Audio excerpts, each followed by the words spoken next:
Let me quickly, Jim wants to put in a quick word about Bitcoin. Jim, you got the final comment. Thank you, Peter. I read this morning where the Sacramento Kings professional basketball team, and a lot of other companies are starting to accept these Bitcoins. Does that change your mind at all about the legitimacy? No, again, Do you think it's worth, not at all.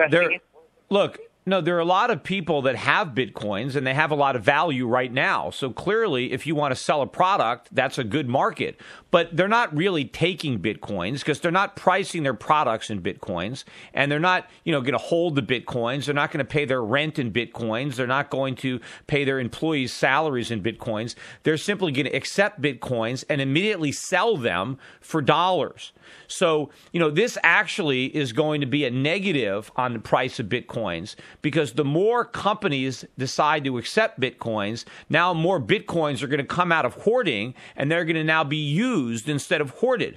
But as they're used, the recipient is now going to sell them. So who is going to buy them? Unless you have a lot of new buyers that are going to come running to the table to buy up all the bonds, all the Bitcoins that are going to be sold by the merchants that are now taking them, the price is going to collapse, and then not as many people will have them, and of course the Bitcoin owners won't be as rich, so as many firms won't need them anymore.